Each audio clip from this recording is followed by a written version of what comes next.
From the year 1948 till the early 2000s, Germany underwent massive economic transformation. The word German became synonymous with excellence, and brands like Adidas, Volkswagen, Nivea and Bosch became common household names across the globe. It seemed like nothing could go wrong for the Deutschland, but the Germany of 2023 is nowhere close to what anyone in the 90s could have imagined. Once a trade surplus nation, Germany now runs a trade deficit. For 23 years now, the German GDP has grown at a minuscule rate of only 1.1%. In just one decade, the cost of housing has increased by more than 50%, and inflation is the highest that any Gen Z or millennial German has ever seen in their lifetime. And so, we began our research to find the root cause of all this.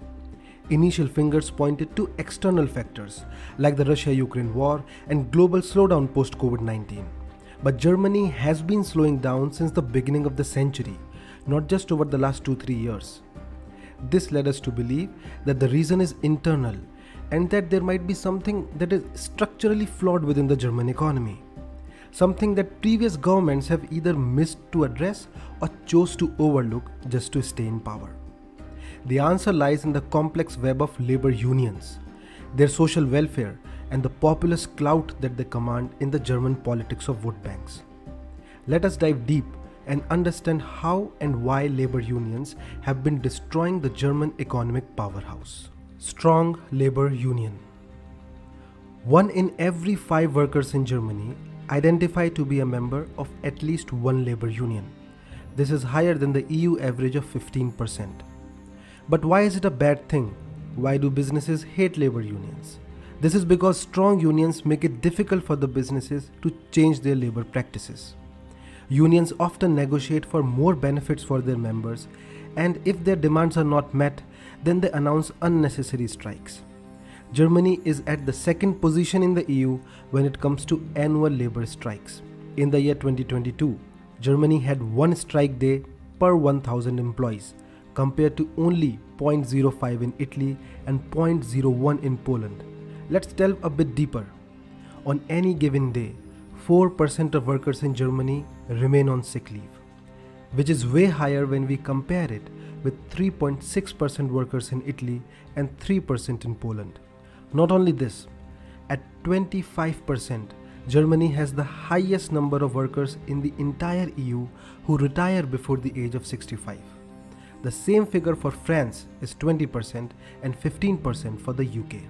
It is because of this productivity loss, combined with a reducing workforce, that German businesses have become less flexible than their competitors from other countries.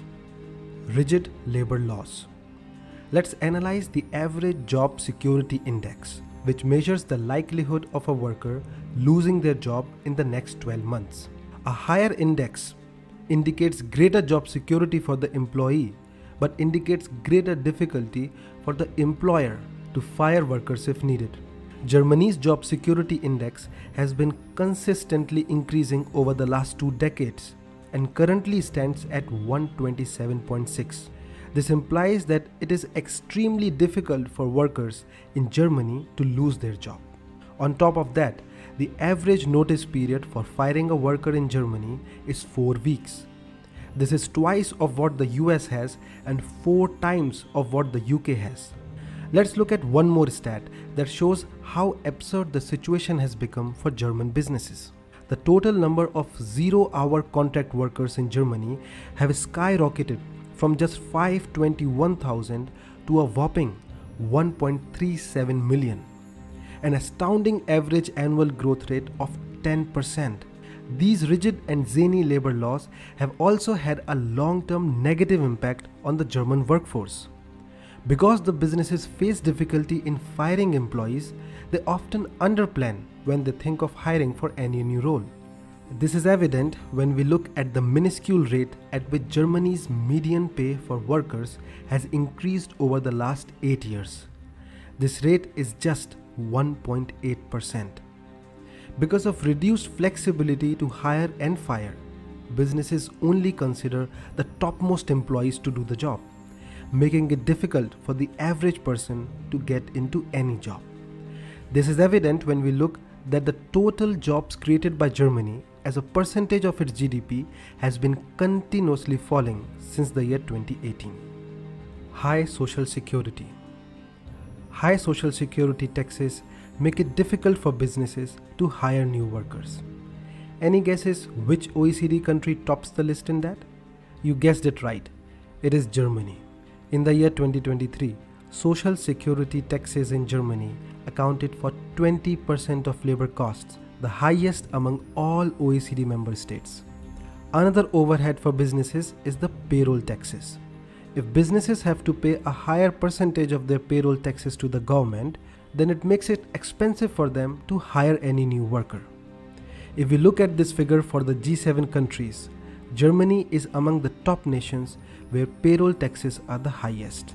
In the year 2023, payroll taxes in Germany accounted for 20% of the total labor cost, compared to just 7% for the USA and 13% for the UK.